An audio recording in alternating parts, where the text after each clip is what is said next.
Hi friends, आपका स्वागत है IT फाइटर यूट्यूब चैनल में।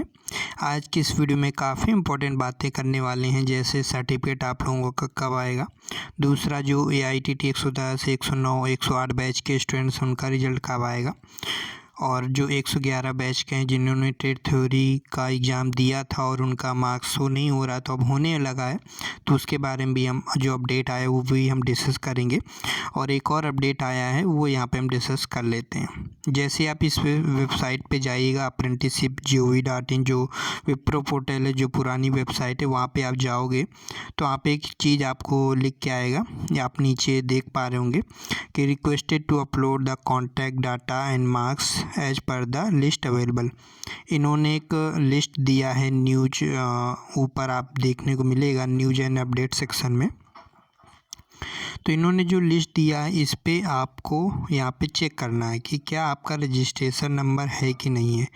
ये किन बैच के स्टूडेंट को चेक करना है, जिनका बैच 108 है, 109 बैच है, ठीक है, 110 बैच है। तो जो भी स्टूडेंट्स हैं जिनका इन बैच के स्टूडेंट का जिनका रिजल्ट नहीं आया है, अभी तो रिजल्ट किसी का नहीं आया है 111 बैच छोड़ के, तो इनका स्टूडेंट का रिजल्ट नहीं आया है तो आप लोगों को ये लिस्ट डाउनलोड करना है। इस लिस्ट में ये लिखा हुआ है कि जिन स्टूडेंट्स के मार्क्स जो हैं एस्टैब्लिशमेंट ने अपलोड नहीं किए हैं उनका रिजल्ट नहीं जारी किया गया है। वैसे तो रिजल्ट अभी किसी का जारी नहीं किया गया है, लेकिन इसलिए सभी का एक साथ रिजल्ट जारी हो जाए, इस वजह से इन्होंने एक लिस्ट दिया है कि जिन स्टूडेंट के एस्टैब्लिशमेंट मतलब कंपनी ने मार्क्स अपलोड नहीं किए हैं वेबसाइट में, तो वो मार्क्स अपलोड कर दें। कौन से मार्क्स? जो आप लोगों के एम्प्लॉयबिलिटी स्किल्स, प्रैक्टिकल के मार्क्स जो होते हैं वो उन्होंने अपलोड नहीं किए हैं, तो वो आप अपलोड करवा लीजिए कंपनी से बात करके। तो इस लिस्ट को डाउनलोड करना है और आपको क्या चेक करना है, हम इसको डाउनलोड करके दिखा भी देते हैं। और एक और लिस्ट है, यहाँ पे लिखा हुआ है list showing not availability of contact for 108, 109 and 110। कुछ स्टूडेंट्स ऐसे भी हैं जिनका कॉन्टैक्ट कंपनी ने जनरेट नहीं किया है। कॉन्टैक्ट जनरेट कब होता है? जब आप कोई किसी भी कंपनी से अप्रेंटिसशिप करते हो तो वहाँ पर एक आपको सिग्नेचर करना होता है, कंपनी एक फॉर्म भराती है, वो उस कॉन्टैक्ट, कुछ कंपनियाँ बहुत स्टार्टिंग में कॉन्टैक्ट जनरेट करवा लेती हैं, वो आपके ईमेल पे मैसेज भी आता है, लेकिन कुछ कंपनियाँ नहीं ऐसा की हैं, इस वजह से उन स्टूडेंट्स का कॉन्टैक्ट जनरेट नहीं हो पाया है। तो आप लोग को कंपनी से बात करना है, कहना है कि हमारा कॉन्टैक्ट जनरेट करिए। अगर आपका कॉन्टैक्ट जनरेट नहीं होगा या फिर मार्क्स आपके अपलोड नहीं होंगे तो आपका रिजल्ट नहीं आएगा और दिक्कत आएगी, क्योंकि आप लोगों का रिजल्ट 15 मार्च या 20 मार्च तक संभवतः आप लोगों का आ सकता है, लेकिन इसके लिए आपको सबसे पहले मार्क्स अपलोड करवा देना है। नहीं करवाएंगे तो आप रह जाएंगे, बाकी स्टूडेंट का रिजल्ट आ जाएगा। चलिए हम लिस्ट को डाउनलोड करके दिखा देते हैं। ये एक्सेल की लिस्ट है, तो आपको क्या करना होगा, एक्सेल एक ऐप है MS एक्सेल, आप उसको डाउनलोड कर लीजिएगा प्ले स्टोर से, 100 MB का होगा।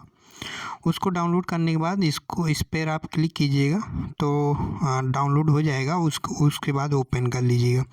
अभी हमारे में ओपन नहीं हो रहा है, नहीं हम आपको दिखा देते। लैपटॉप से भी ओपन हो सकता है, अगर आपके पास लैपटॉप है तो वहाँ से भी आप चेक कर सकते हो, ठीक है। तो वहाँ पर रजिस्ट्रेशन नंबर दिया होगा, ठीक है। कौन सा रजिस्ट्रेशन नंबर?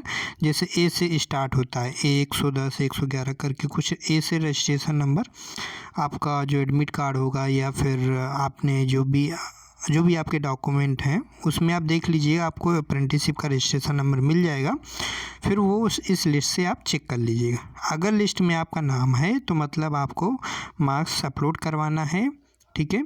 और इसमें इस लिस्ट में भी अगर आपका नाम है तो आपको कॉन्टैक्ट जो है जनरेट करवाना। तो ये हो गया 108, 109, 110 बैच के लिए जो इम्पोर्टेंट बात थी, ठीक है। रिजल्ट आप लोगों का जल्दी आने वाला है, इसलिए इन्होंने लिस्ट दे दिया है ताकि आप लोग जल्दी से मार्क्स अपलोड करवा दें। और आपको कुछ दिन पहले यहाँ पर कमिंग सून भी दिखाया जा रहा था कि जो भी 110, 109 बैच के स्टूडेंट्स हैं उनका रिजल्ट जल्दी आ जाएगा, ठीक है। तो जल्दी यहाँ पे आ जाएगा रिजल्ट, ठीक है। चलिए अब हम बात कर लेते हैं 111 बैच के, जो जिन स्टूडेंट का रिजल्ट आ चुका था, लेकिन उसमें ऐसे बहुत सारे स्टूडेंट थे जिन्होंने एग्ज़ाम दिया था लेकिन उनके ट्रेड थ्योरी के मार्क्स शो नहीं हो रहे थे। चलिए वो भी हम देख लेते हैं। एक स्टूडेंट्स का हमने मार्कशीट यहाँ पे डाउनलोड किया हुआ है, आपको स्क्रीन पे दिख रहा होगा। रिजल्ट डिक्लेरेशन 19 फरवरी 2022, डेट मार्कशीट जनरेशन 1 मार्च 2022। जो मार्कशीट है वो जनरेट हुई है 1 मार्च 2022 को। मतलब आप लोगों की पहले भी मार्कशीट आई हुई थी लेकिन उसमें टेट थ्योरी के मार्क्स नहीं थे, तो आप लोगों ने मेल किया होगा, इस वजह से इन्होंने रिजल्ट फिर से अपडेट किया है। जैसा कि पिछले वीडियो में हमने बताया था कि मुश्किल है लेकिन हो गया। टेट थ्योरी के मार्क्स यहाँ पर अपडेट हो गए। जिन भी स्टूडेंट ने टेट थ्योरी का एग्ज़ाम दिया था वो यहाँ पर इनके शो हो जाएंगे। जैसे इस सेशन के जो मार्क्स हैं, 100 नंबर का पेपर था, 88 इनके नंबर हैं। टोटल पूर्णांक यहाँ पे 520 आपको यहाँ पे देखने को मिल जाएगा और इसके नंबर जो है 471 नंबर है। ठीक है, तो आप लोग ज़रूर डाउनलोड कीजिएगा मार्कशीट। अगर आपके टोटल मार्क्स में कोई दिक्कत आ रही है, जैसे मान लीजिए टोटल में कुछ और है या टोटल मार्क्स में कुछ और दिख रहा है, तो आपको जीमेल पता होगा, ईमेल आईडी पता होगा। उस ईमेल आईडी पर आप अपने रिजल्ट के स्क्रीनशॉट भेजिए, उन्हें डीजीटी को मैसेज कीजिए, है ना। तो और ग्रीवेंस का ऑप्शन भी आपको दिया जाएगा, तो उसमें आप वहाँ पे अप्लाई कीजिएगा कि हमारे रिजल्ट में ये दिक्कत है। अगर आप नहीं सही करवाएंगे तो फिर आपके मार्कशीट में दिक्कत रहेगी, इसलिए आपको देखना है कि आपके मार्कशीट में सब कुछ सही कि नहीं सही। अगर कोई मिस्टेक है तो आपको उस ईमेल पे स्क्रीनशॉट, रिजल्ट की स्क्रीनशॉट लेके और आपको प्रॉब्लम लिखनी है। बाकी जब ग्रीवेंस का ऑप्शन दिया जाए तो उसमें भी आप अप्लाई कीजिएगा। ठीक है, तो ये हो गया यहाँ पर रिजल्ट से रिलेटेड। तो आप लोगों की जो मांग थी कि हमने एग्ज़ाम दिया है तो मार्क्स होने चाहिए, तो वो हो चुका है। अब बात करते हैं जो स्टूडेंट ने एग्ज़ाम नहीं दिया था लेकिन 111 का फॉर्म भरा था, तो उन लोग को भी रिजल्ट शो हो गया होगा, लेकिन उनके टेट थ्योरी के मार्क्स यहाँ पे शो नहीं होंगे क्योंकि आपने एग्ज़ाम नहीं दिया था। लेकिन आपने एग्ज़ाम फॉर्म भरा था, इसलिए आपको ITI में जो अपने ITI स्टूडेंट थे उन स्टूडेंट का यहाँ पे पास कर दिया जाएगा। ठीक है, और यहाँ पे जो स्टूडेंट एग्ज़ाम नहीं दिए थे और मतलब उन्होंने फॉर्म भी नहीं भरा होगा, ठीक है, अगर फॉर्म आपने नहीं भरा था 111 का, तो फिर 112 में हो सकता है आपको एग्ज़ाम देना पड़ेगा। 112 में जब आप फॉर्म भरने का मौका मिलेगा तो 112 में आप फॉर्म भरिएगा। फिर वहाँ पे अगर आप ITI स्टूडेंट होंगे तो आपको एग्ज़ाम देना नहीं पड़ेगा। ITI टेट थ्योरी जो आपने पहले एग्ज़ाम ITI के समय में दिया था उसके आधार पर आपको पास कर दिया जाएगा। ठीक है, जो स्टूडेंट अभी अप्रेंटिसशिप कंप्लीट किए हैं अभी फरवरी में, ठीक है, तो उन स्टूडेंट का 112 में क्वेश्चन रहता है कि हमारा 112 का एग्ज़ाम होगा नहीं होगा, तो आप लोगों का एग्ज़ाम नहीं होगा। अगर आप ITI स्टूडेंट हैं तो आपका एग्ज़ाम नहीं होगा। अगर नॉन ITI हैं तो फिर आपका एग्ज़ाम होगा, जो भी आपका सिलेबस है वो आपको पता ही होगा। ठीक है, ये सारी इन्फॉर्मेशन थी। इन्फॉर्मेशन आपको कैसे लगी है, तो अगर इन्फॉर्मेशन आपको अच्छी लगी तो वीडियो को लाइक ज़रूर कीजिएगा। फिर मिलेंगे एक नई वीडियो में। अगर कोई नई अपडेट आएगी तो ज़रूर हम आपको बताएंगे।